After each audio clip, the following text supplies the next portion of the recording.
considerado dos aspectos, incluso les hemos dado dos nombres. Hemos considerado dos aspectos. Bueno, hemos considerado dos aspectos. Ese aspecto pluralidad y ese otro aspecto, bueno, que hemos llamado unidad, ¿no? Lo que pasa es que, bien, pluralidad y unidad son dos nociones abstractas, generales, ¿no? ¿De acuerdo? Son dos nociones abstractas, generales, que podrían valer para otras muchas cosas. Pluralidad, unidad, figura, etcétera. Todo eso son nociones abstractas, generales, que podrían valer para otros muchos análisis. Aquí las hemos empleado como recursos de expresión para ese análisis que hemos hecho del fenómeno conocimiento, es decir, del fenómeno que haya algo, que algo sea válido, que algo comparezca, que algo sea real, etcétera, ¿no? Pero son palabras que se podrían emplear para otros muchos análisis, ¿no? O sea, son palabras descriptivas en general. Ahora vamos a pasar a ver si esa pluralidad y esa unidad, en el caso del conocimiento, tienen algún nombre determinado, que es no el de una unidad en general y el de una pluralidad en general, sino precisamente el de esa pluralidad y esa unidad, o ese lado pluralidad y ese lado unidad que hay en el fenómeno conocimiento.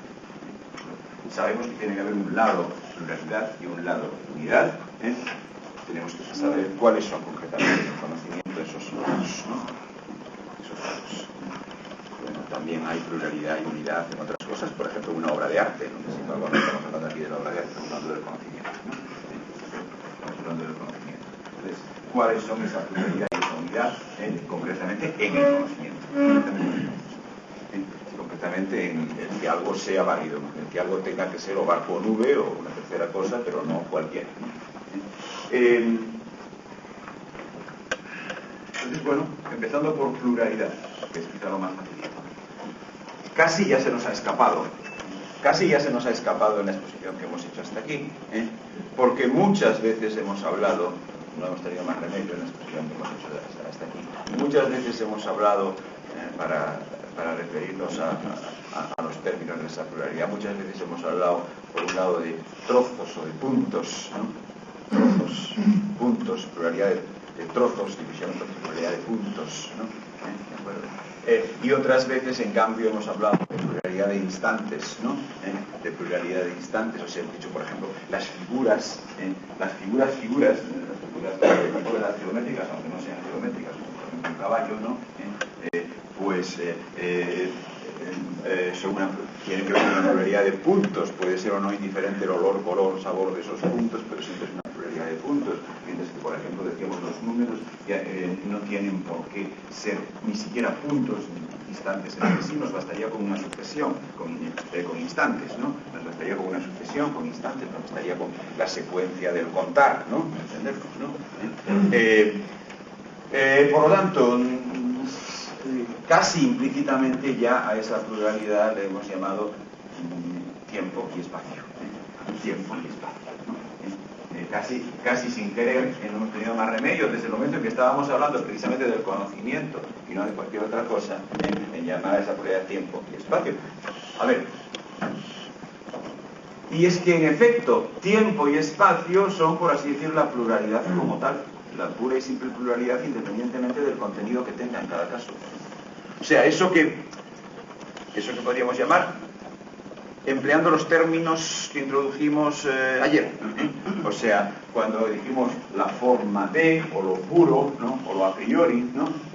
Casi podríamos decir que tiempo y espacio son la pluralidad pura. Recordad que a puro quería decir a puro, quería decir a considerando solamente aquello que le es inherente como a, ¿no? Independientemente del contenido concreto que tenga en cada caso. O sea, el caballo puro sería la mera naturaleza caballo, es decir, meramente aquel conjunto de rasgos que hacen que esto no sea un caballo, por ejemplo, ¿no? O sea, todos los que dicen diferenciar qué es y qué no es un caballo. Bueno, sería caballo.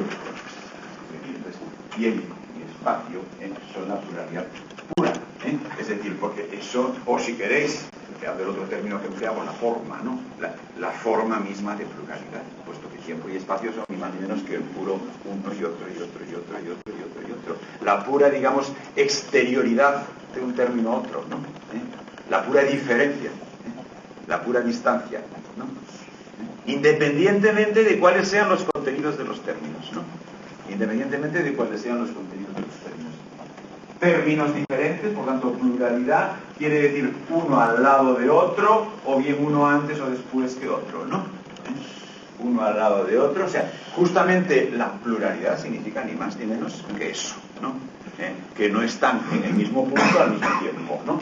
¿De acuerdo? Que no están en el mismo punto al mismo tiempo. La mera pluralidad es más o menos eso, ¿no? Que no están en el mismo punto al mismo tiempo, ¿no? Por lo tanto, sí, tiempo y espacio, ¿no? Eso es la pluralidad pura, la forma misma de pluralidad, la pluralidad considerada a priori, ¿no?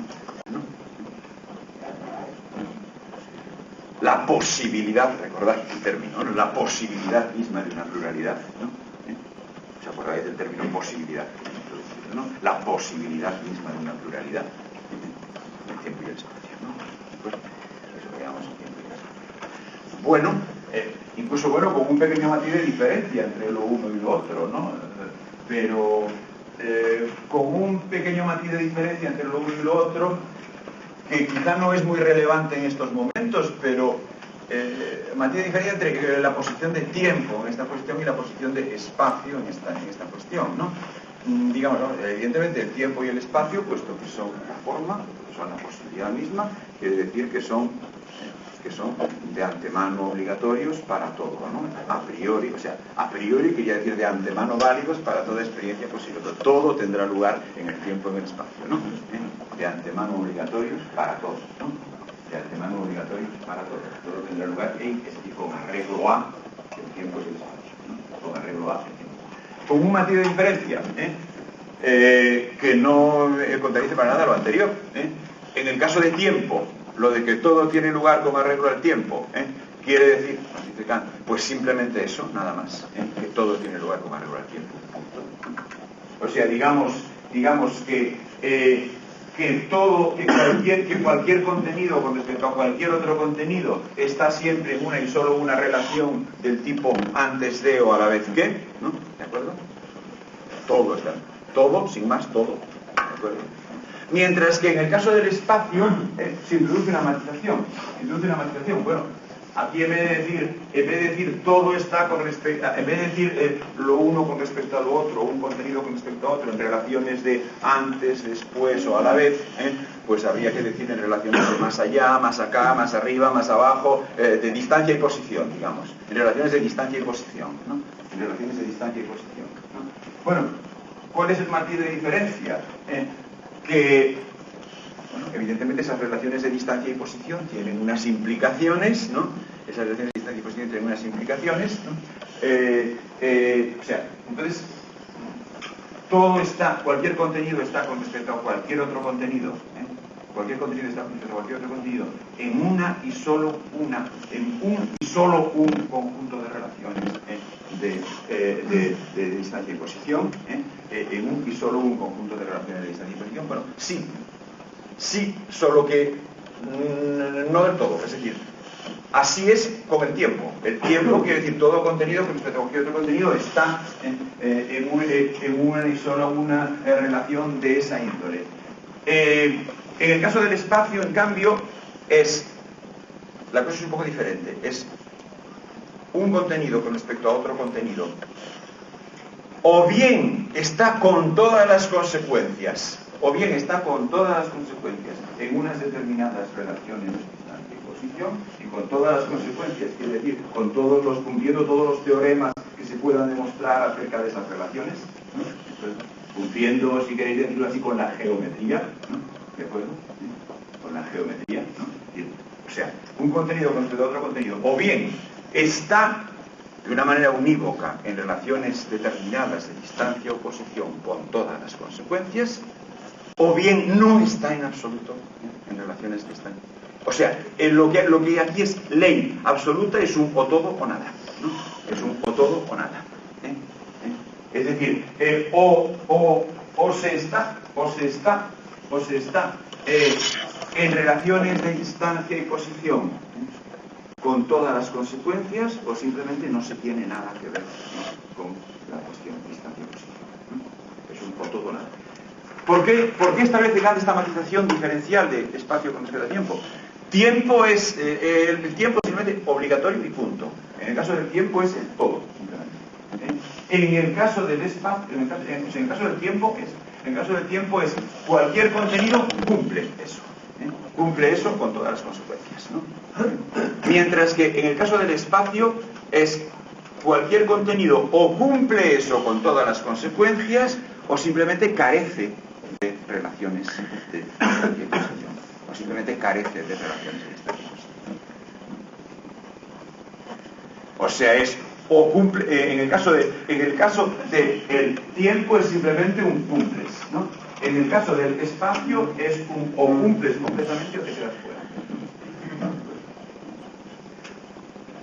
¿Por qué establece Kant esta matización? Bueno, pues porque en principio no excluye que pueda haber experiencias que no tengan relaciones de carácter espacio, que no tengan relaciones del tipo distancia-posición. En principio no excluye, esto se puede discutir muchísimo, que pueda haber experiencias que no tengan relaciones del tipo distancia-posición.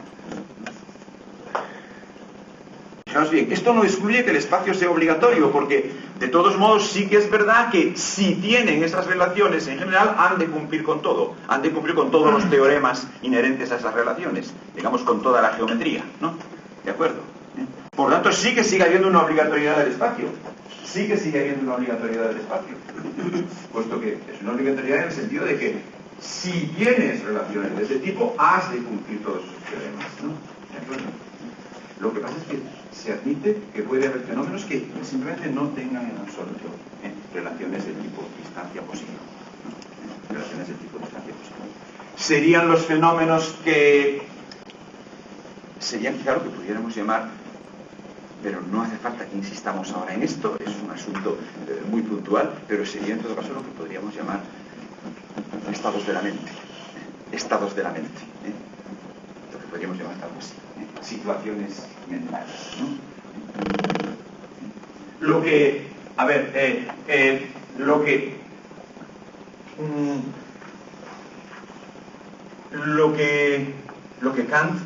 Kant a veces llama, otra vez con terminología que induce a confusión, lo que Kant a veces llama, concretamente, a veces designa llamando a lo que sí está en relaciones espaciales externo, y a lo que no está en relaciones espaciales interno, ¿no? ¿De acuerdo? Cuidado porque puede parecer que es externo o interno con respecto a algún ámbito determinado, ¿no? Y no es así, claro, Si fuese externo o interno con respecto a algún ámbito o alguna esfera determinada, entonces ya sería todo espacial, ¿no? Por principio, ya estaría todo en el espacio, estaría, digamos, lo uno dentro y lo otro fuera, ¿no? Lo uno dentro y lo otro fuera. Pero no es externo, pero dice que todo está en el espacio, ¿no? Si fuese interno o externo a algún ámbito determinado, le llamemos la mente o le llamemos como sea, ¿no? ¿De acuerdo? No es eso, claro, no es eso. Es decir, ahí externo quiere decir simplemente que tiene relaciones espaciales, es decir, externo lo uno al otro, digamos, externo no a algún ámbito, sino simplemente lo uno al otro, ¿no? O sea, por tanto, que está en relaciones de distancia-posición, ¿no? De distancia-posición, ¿no? ¿Entendido? Externo no quiere decir externo a, tal cual espera. Quiere decir simplemente externo lo uno al otro. ¿Entendido? Y, digamos, intrínsecamente externo, ¿no? En el sentido de que está disperso en el espacio, ¿no? ¿Está claro? Quiere decir eso, externo lo uno al otro, en relaciones de espacio. Y entonces, ¿qué quiere decir interno? Bueno, pues evidentemente interno ahí se cuela como palabra simplemente por contraposición a externo, nada más. ¿De acuerdo? Es decir, interno es un término quizá desafortunado, ¿no? Es un término quizá desafortunado que se ha colado ahí simplemente porque interno es mecánicamente lo contrario de externo, ¿no? ¿De acuerdo? Entonces llama interno a aquello que en rigor no es ni interno ni externo porque no tiene relaciones de posición o distancia, o sea, no está en el espacio, por lo tanto tampoco está ni dentro ni fuera de nada, ¿no? ni dentro ni fuera de nada. Bien, este pudiera ser el caso, efectivamente, de eso que llamamos experiencias, pero claro, tendrían que ser experiencias efectivamente constatables, experiencias de alguna manera objetivables, si no, no vale. Lo que pasa es que dejamos en el aire que eso pueda efectivamente haberlo, ¿no? Bueno, dejamos en el aire que eso puede efectivamente haberlo. Pues en experiencias efectivamente objetivables, pero de meras situaciones mentales o meramente psíquicas, digamos, ahora sí empleemos el término psíquico, pero a condición de que fuesen en efecto irreductiblemente psíquicas. Está claro, es decir, que no fuesen, digamos, una manera oscura de percibir algo traducible a términos físicos, ¿no? ¿Entendido? Está claro. Está claro, ¿no? Porque si fuese simplemente una manera oscura de percibir algo que claramente percibido sería físico-químico, entonces eso sería tan externo como esta silla, ¿no? Está claro, O sea, mi cerebro, en los términos que se acaban de introducir aquí, mi cerebro es tan externo como esta silla, puesto que tiene ubicación en el espacio, ¿no? ¿De acuerdo? Tiene ubicación en el espacio. Interno querría decir solamente aquello, digamos, que no tenga otra presencia que la meramente de estado de ánimo, estado de mente, o algo así, ¿no? Eso sería lo único que sería interno, y repito, el término es desafortunado, claro. Correcto es externo. Externo sí es correcto, porque es simplemente externo lo uno al otro, ¿no? No externo a algo fijo, sino externo lo uno al otro. Pero claro, interno se cuela ahí simplemente porque mecánicamente es la palabra que a Kant le sale como lo contrario de externo, ¿no? Claro, se cuela por contagio, por lo tanto, ¿no? Pero no es que sea interno a nada, ¿no? Es que lo que es interno de verdad, eso desde el punto de vista de la terminología que estamos introduciendo es externo, porque si es interno es que tiene una posición en el espacio, ¿no? ¿De acuerdo? Bien. Bueno, esa matización respecto a la diferencia entre tiempo y espacio. Tiempo es, digamos, directamente obligatorio para todo, ¿no? ¿De acuerdo? Directamente, o sea, efectivamente no hay nada que no pertenezca al tiempo, no hay nada que no pertenezca al tiempo, que no esté unívocamente ubicado en el tiempo, que no tenga unas relaciones unívocas de antes, después y a la vez que, ¿no? Tiempo es directamente obligatorio para todo. Espacio, bueno, espacio es obligatorio, sí, para todo, pero solo en este sentido de que o todo o nada, Es decir, o te atienes a todos los teoremas que se puedan demostrar sobre relaciones de distancia o posición, o simplemente no tienes relaciones de distancia o posición, y por tanto no estás ni dentro ni fuera de nada, ¿no? Bueno. Bien, en todo caso, esto es solamente un detalle, y lo que más nos interesa es a partir de aquí seguir adelante. Hemos puesto ya un nombre, le hemos puesto un nombre más en concreto a lo que es el lado pluralidad, ¿no? Ahora ya no estamos hablando simplemente de pluralidad, que es una palabra que puede servir para describir cualquier otros fenómenos, sino que estamos hablando de la pluralidad en el conocimiento, de la pluralidad inherente a todo aquello que es, a todo aquello que comparece en el conocimiento, ¿no? Y eso lo hemos llamado el tiempo y el espacio. Luego, por el otro lado está el lado unidad, ¿no? Que hemos dicho que es inseparable del anterior, y esto tendrá sus consecuencias. Hemos dicho que es la unidad que hemos dicho que es inseparable del anterior y esto tendrá sus consecuencias, pero de momento vamos a ver, con base también en lo que ya hemos dicho, cuál es esa unidad. Hasta aquí le hemos llamado simplemente unidad. Hasta aquí le hemos llamado simplemente unidad, que una vez más es una expresión que se puede emplear para describir fenómenos muy diversos. Ahora vamos a ver cuál es concretamente esa unidad en el caso del conocimiento. Basándonos en lo que ya hemos dicho. La unidad era aquello de es barco, o es nube, o es caballo, o es círculo. Era la asignación de un modo de constituir figura, ¿no? La asignación de un modo de constituir figura. Y decíamos que eso de un modo de constituir figura, eso decíamos, es el concepto, es lo que llamábamos el concepto, puesto que es lo que tiene carácter de eventualmente repetible, por lo tanto de universal, ¿no? ¿De acuerdo? Es decir, la misma regla con la que vemos en un momento un círculo, pues nos sirve para ver otro círculo y otro círculo y otro círculo, incluso de diferentes tamaños, etcétera. Hay más restricciones en el caso de caballo, pero seguía pasando básicamente lo mismo. Ya vimos de qué naturaleza era la restricción, ¿no? Por lo tanto, eso, la atribución de un concepto, la fijación de una regla para constituir figura, ¿no? La atribución de un concepto, por lo tanto, es decir, es caballo, o es barco, o es nube, o es círculo, ¿no? ¿De acuerdo? Por lo tanto, darle una interpretación determinada, aunque sea con dudas, porque aunque haya dudas, eso precisamente significa que estamos asumiendo que hay una que sea buena, ¿no? El darle una interpretación determinada, o sea, el ponerle un predicado, el poner un predicado, el usar un predicado, el usar un predicado. Bueno, pues el usar un predicado tradicionalmente, o sea, el usar un predicado es decir, esto es tal o esto es cual, a eso tradicionalmente se le llama un juicio, una proposición, una enunciado, una tesis. Precisamente por eso le hemos llamado predicado al tal o cual, ¿no? Por eso mucho le llamamos predicado, porque el predicado es el predicado del juicio, el cual tiene también un sujeto, ¿no? La estructura sujeto-predicado es eso que llamamos el juicio, el enunciado, ¿no?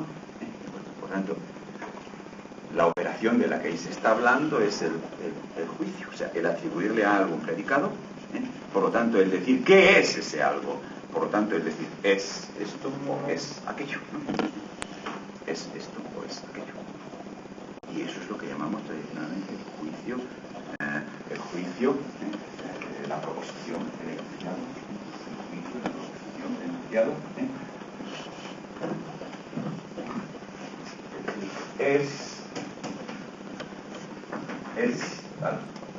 barco, es nube, es barco, es nube, es caballo, es ni más ni menos que, efectivamente, fijar una manera de constituir la figura, y por lo tanto reconocer una unidad, reconocer una interpretación unívoca, una y solo una interpretación válida de lo que hay. Aun en el caso de que tengamos dudas sobre qué es lo que tiene que venir en los puntos suspensivos.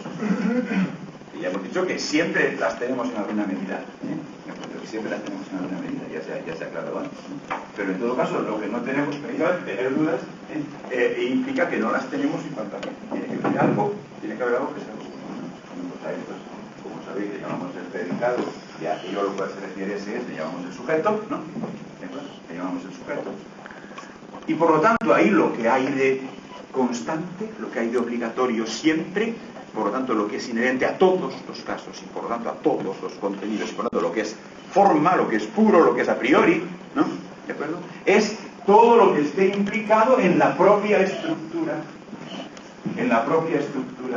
referencia de un predicado, ¿no? Referencia de un predicado. En la propia estructura juicio. En la propia estructura juicio. Todo lo que esté implicado en la propia estructura juicio. Juicio, enunciado, tesis. Digo juicio porque es la palabra que normalmente emplea Kant, o la que normalmente aparece en las traducciones. Es igual, juicio, enunciado, proposición, tesis, ¿no? Todo aquello que esté implicado en la propia estructura juicio, o si queréis decirlo, como lo dice el propio Kant algunas veces, todo aquello que esté implicado en el propio es. En el propio es. ¿De acuerdo? Teniendo en cuenta que la palabra es, ¿qué significa? ¿Qué pinta la palabra es en general en la lengua que estamos hablando ahora y en la lengua que habla Kant? Quizá no en todas las lenguas que ha habido en el mundo, ¿no? Y eso no es ninguna broma, pero sí, desde luego, en la lengua de Kant y en la nuestra. ¿Qué pinta la palabra es? Pues, ¿qué significa la palabra es? Pues simplemente significa que cuando hay, que no siempre tiene que haberlo, una palabra en el discurso que designa cuando la hay, que no en todos los contextos tiene que haberla, pero en los contextos en que la hay, una palabra que lo que designa es la propia referencia de un predicado a un sujeto en general, el propio atribuir barco o nube o caballo o círculo a lo que tenemos delante, cuando hay una palabra para designar la atribución esa en sí misma, el poner un predicado en sí, ¿no? Pues esa palabra es precisamente la partícula es, ¿no? Debo ser, ¿no? Por tanto, de alguna manera, si decimos lo que está implicado en esa estructura, en la estructura juicio, pues podemos decir lo que está implicado en el es mismo, lo que está implicado en la cópula, digamos el significado de la cópula en sí mismo, ¿no? Lo que resulte del análisis semántico de la cópula, ¿entendido? Lo que resulte del análisis semántico de la propia estructura juicio, de la propia estructura referencia de predicado sujeto, por lo tanto, de la cópula misma, relacionado con la cópula misma, ¿no? Y de alguna manera, en efecto, Kant, a partir de ahí, se pone a analizar qué es lo que está implicado en el hecho de que haya la estructura misma juicio, ¿no? Por tanto, qué es lo que está implicado en la cópula, ¿no? O sea, qué es lo que está semánticamente implicado en la cópula. Algo así como un análisis semántico de la propia estructura formal juicio, ¿no? Un análisis semántico de la propia estructura formal juicio, por tanto, de alguna manera, un análisis semántico de la cópula misma, ¿no? De la cópula misma. Y entonces, pues Kant hace argumentaciones como la siguiente. Vamos a ver. Hace argumentaciones como la siguiente, vamos a ver. El hecho de que podamos hacer una determinada división de los juicios posibles. Por ejemplo, que podamos decir que todos los juicios que se puedan hacer, o sea, todos los es que se puedan pronunciar, todos los tales, cual, ¿no? Todos los juicios que se puedan hacer hayan de ser o tal o cual o lo otro. Por ejemplo, la primera división que Kant establece, hace una tabla de divisiones posibles de los juicios. La primera división que Kant establece es dividir los juicios en universales, particulares y singulares. Dividirlos en universales, particulares y singulares. No es la cuestión ahora si las divisiones que Kant hace de los juicios son las mejores posibles o no. Lo que nos importa es el procedimiento. Lo que nos importa es el procedimiento. Eso es lo que sí nos importa. Supongamos que esta división vale, es decir, que esta división, que todo juicio en efecto o es universal o es particular o es singular. Universal quiere decir del tipo todo A es B, ¿no? Todo A es B. Particular quiere decir del tipo algún A es B, ¿no? ¿De acuerdo? Y singular quiere decir del tipo esto es B, ¿no? ¿De acuerdo? Esto, algo que tenemos delante, ¿no?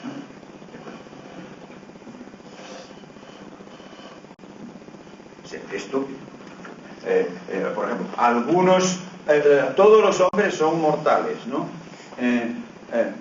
Universal. Algunos hombres son listos, particular. Pedro es listo, singular, ¿no? ¿De acuerdo? Bueno, bien. Entonces, suponiendo que Pedro nos ha sido presentado, es decir, que sabemos quién es Pedro, ¿no? Concretamente, ¿no? Si Pedro es alguna entelequia, eso ya es otro asunto, ¿no?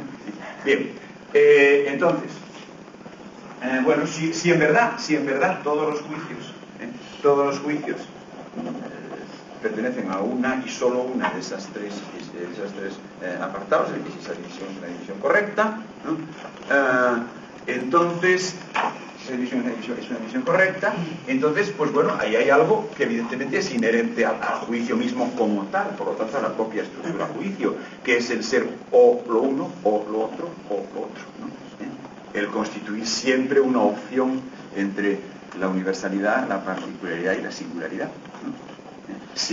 Cuando hacemos una división de algo, cuando hacemos una división de un conjunto, evidentemente estamos atribuyendo algo de manera universal a todos los elementos de ese conjunto, que es el que necesariamente han de pertenecer o a una de las partes o a la otra, ¿no?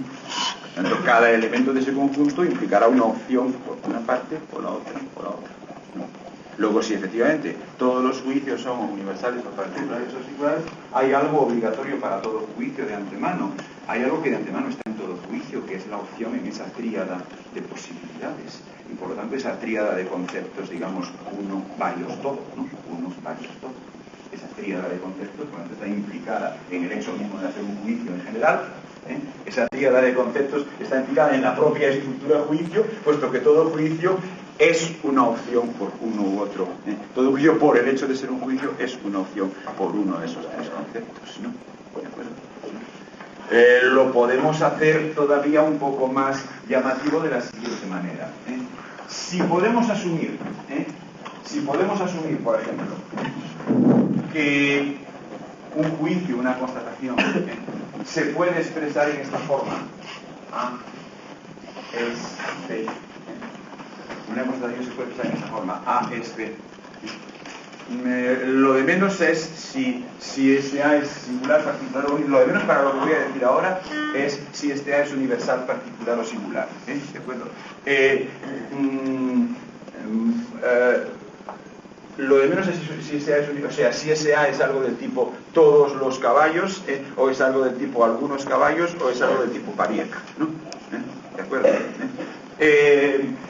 Porque lo que nos va a importar es el que esté expresado de esta manera y no, por ejemplo, de esta otra. Si A, entonces de expresar una constatación en la forma de una conexión entre dos cosas, que la una conlleva a la otra, ¿no? Que la una conlleva a la otra, ¿no? ¿De acuerdo? Si un juicio se puede expresar así, se puede expresar así, o se puede expresar así, si el constatar algo puede formularse en la manera de arriba o en la manera... O quizá en algunas más, pero no vamos a agotar la lista porque no nos llevaría todo el curso a agotar la lista de las deducciones de tipo de Kant, ¿no? Vamos a poner simplemente algunos ejemplos, ¿no? Para que se vea cuál es el procedimiento, ¿no? Bueno, o sea, si un juicio se puede formular así, o se puede formular así, o quizá de más maneras, ¿no? ¿De acuerdo? Entonces vamos a ver esto qué quiere decir. Arriba, en A es B, por ejemplo, decimos Pedro, bueno, sí, vamos. A es, vamos a quedarnos en A es B. Vamos a quedarnos en A es B, simplemente. Luego pasaremos a Pedro o a Juan, ¿no? Pero vamos a empezar con simplemente A, para que no se introduzcan datos adicionales que puedan perturbar la percepción del asunto. En A es B, en principio, está admitido que A podría cambiar, o sea, podría pasar a ya no ser B, sin por eso dejar de ser A. Por lo siguiente, es verdad que a veces eso no ocurre. Por ejemplo, a ver, si decimos Pedro es hombre, ¿no? Pedro es hombre, entendiendo por hombre, no hombre en contraposición a mujer, sino humano, ¿no? Pedro es humano, ¿no? Decirlo así, ¿no? O sea, hombre, en alemán Mensch, o en latín homo, que no es hombre en contraposición a mujer, sino individuo de la especie humana, ¿no? ¿De acuerdo? Entonces, si decimos Pedro es humano, vamos a decirlo así, Pedro es humano, bueno, pues efectivamente, Pedro no podría dejar de ser humano sin dejar de ser Pedro, ¿no? O sea, la única manera que yo sepa hasta el momento, ¿no?, de que un humano deje de ser humano es que desaparezca, ¿no? ¿Sí o no? ¿Sí o no? Sí, a ver. A ver. Si precisamente... A ver, en ese caso... no, es igual, supongamos... a lo mejor es mejor que no lo admitáis, a lo mejor es mejor que no estéis de acuerdo, A lo mejor es mejor que no estéis de acuerdo. Supongamos, por ejemplo, que Pedro pues podría por alguna operación sobrenatural transformarse en un ángel, ¿no? Y entonces sería el ex humano, actualmente ángel Pedro, ¿no? ¿Vale? También, admitamos eso, para no dar por supuesto ningún... Vale, perfecto, esa incredulidad de algunos de nosotros viene como anillo al dedo, porque justamente lo que Kant quiere decirnos es que en A es B, no está dicho en absoluto que A tenga que seguir siendo siempre B. ¿De acuerdo? Está claro. En A es B no está dicho que A tenga que seguir siendo siempre B. Por ejemplo, yo inocentemente ponía lo de Pedro es humano como ejemplo de un caso en el que ahí sí, resulta que humano parece ser que es inseparable de Pedro, ¿no? Pero bueno, si no os lo creéis, tanto mejor, porque a fin de cuentas, desde el punto de vista de la forma de juicio, que es lo que estamos estudiando, Pedro es humano, es lo mismo que Pedro es calvo, por ejemplo, ¿no? O que Pedro tiene pelo, ¿no? ¿De acuerdo? La forma de juicio es la misma, ¿no? La forma de juicio es la misma. Para Pedro es humano que para Pedro es calvo, ¿no? O que para Pedro es joven. Por ejemplo, para Pedro es joven. La forma de juicio es la misma, ¿os dais cuenta? No hay ninguna diferencia. Sujeto, cópula, predicado, punto, ¿no? Es la misma. Por lo tanto, es verdad que en esa forma de juicio como tal no está dicho que el sujeto no pueda perder ese predicado y pasar a el otro, ¿no? ¿De acuerdo? ¿Qué es lo que quería demostrar, justamente, no? ¿Qué es lo que quería demostrar? ¿Entendido? Lo que pasa es que yo empezaba por ponérmelo más difícil, diciendo, bueno, es que puede haber casos en que sí, puede haber en que sí, por ejemplo, lo de Pedro es humano, ¿no? Pero justamente, como me habéis demostrado vosotros, eso no lo dice el juicio mismo. El juicio Pedro es humano no dice que Pedro no pueda dejar de ser humano y seguir siendo Pedro, ¿no? ¿De acuerdo?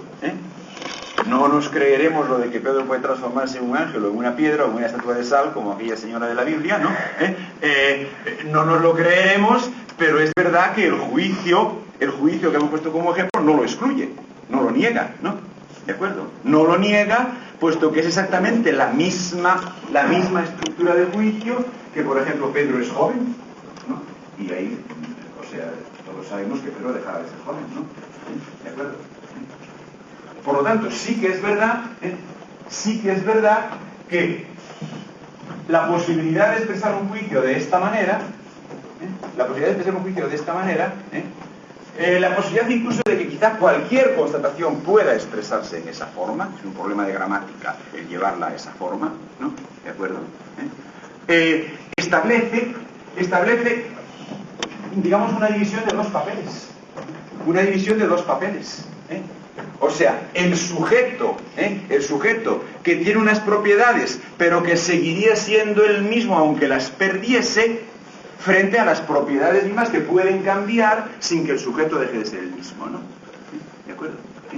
Está claro, o sea, el A que se mantiene aunque el B cambie, ¿no? Y el B que puede cambiar manteniéndose el A, ¿no? O sea, el sujeto y sus características en principio modificables, ¿no? ¿Tenéis un nombre en vuestra cultura metafísica para esto? ¿Para esta contraposición de términos? El sujeto que tiene las características pero que permanece el mismo aunque esas características pasen, cambien, frente a las características de un sujeto que pueden cambiar sin que el sujeto deje de ser el mismo. Sustancia accidente, ¿no? Evidentemente, sustancia accidente, ¿no? Ahora ya no es uno, varios, todos, sino que es sustancia accidente, ¿no? ¿De acuerdo? Sustancia accidente, lo que de alguna manera está implicado en el propio significado de la cópula, ¿no? ¿De acuerdo? Sustancia accidente está implicado en el propio significado de la cópula, puesto que la estructura misma juicio establece esa diferencia de papeles, ¿no? Puesto que el juicio no dice que no pueda cambiar el predicado manteniéndose el sujeto, ¿no? Por lo tanto, establece una diferencia de papeles entre, bueno, esas sujeto y propiedades del sujeto, si queréis, sustancia y accidente. Pasemos ahora a otra posible formulación de cualquier constatación cognoscitiva, que es la de abajo. Cualquier cosa se puede formular se puede formular de esa manera. Si ocurre esto, entonces ocurre aquello, ¿no? ¿De acuerdo? Si ocurre esto, entonces ocurre aquello.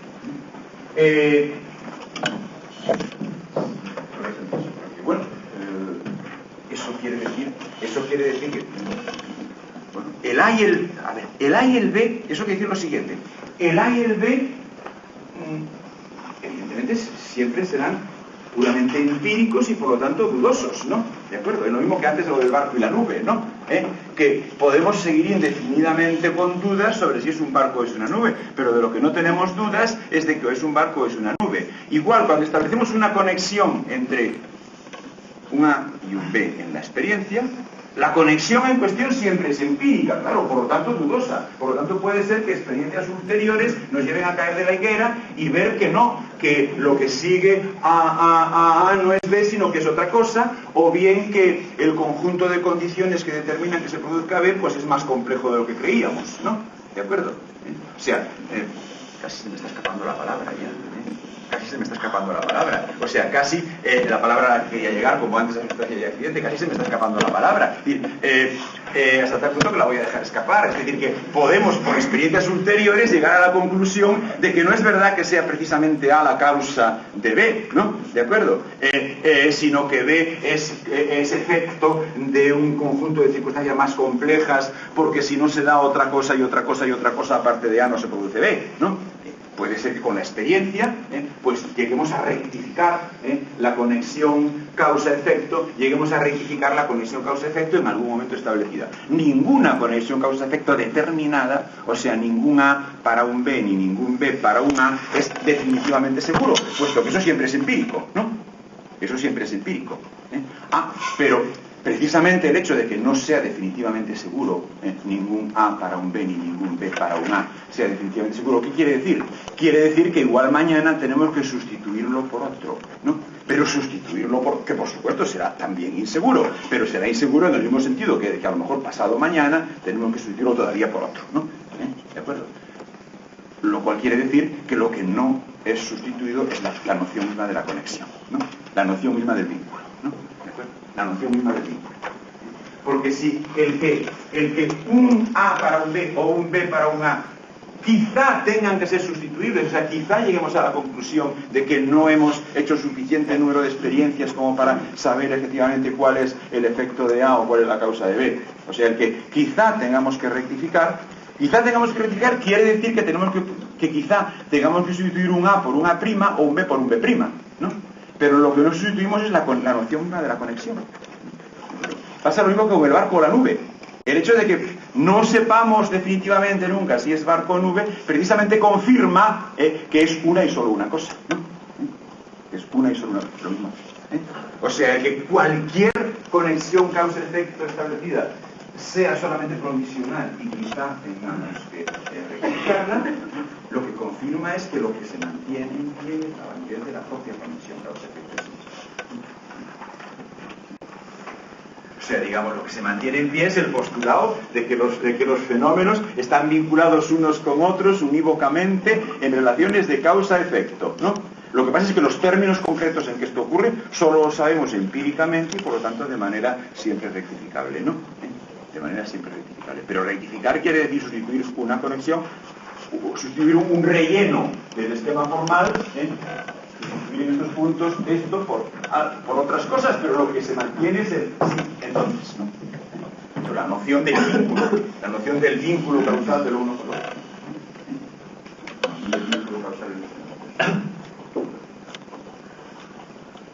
Estamos viendo pues que de la propia estructura juicio se deduce la validez para el conjunto de los fenómenos de determinadas nociones. No se deduce ningún llenado, por así decir, de contenido de esas nociones, pero sí la validez de la propia noción formal. La validez de la noción de vínculo causal, no qué es la causa de qué es el efecto de que eso siempre será empírico, ¿no? Pero sí la noción de vínculo causal. Igualmente antes como de sustancia y accidente, cuidado, que nadie haya entendido que se deducen de ahí sustancias y accidentes, ¿no? Cuando dijimos que de la forma del juicio de arriba, del A es B, se deduce sustancia y accidente, que nadie entienda, sobre todo después de que he hecho alusión a la tradición metafísica, a lo mejor hayan entendido que de ahí se deducen algún tipo de sustancias y accidentes. No. Solamente se deduce la pauta formal, sustancia y accidente. Ahora, ¿qué es? O sea, ¿qué es lo que debemos conceptuar como sustancia de tales accidentes o accidentes de tal sustancia? Eso será siempre empírico. Será siempre empírico. Y por lo tanto, cualquier llenado de esos papeles, ¿no? Cualquier atribución de los papeles de A y B a esto o aquello será siempre provisional, ¿no? Lo único que se mantiene es la conexión formal, el vínculo formal en sí mismo, la validez de la pareja de conceptos, ¿no? La validez de la pareja de conceptos. Bueno, entonces estamos viendo una cosa, y tenemos que irnos aproximando al final, ¿no? Estamos viendo una cosa que es que, así como por el lado pluralidad, del que hablábamos al comienzo de la clase anterior, así como por el lado pluralidad, pues a esa pluralidad en el caso del conocimiento, le llamábamos tiempo-espacio, con las matizaciones que ya hemos hecho, ¿no? Y en que efectivamente esto coincidía con que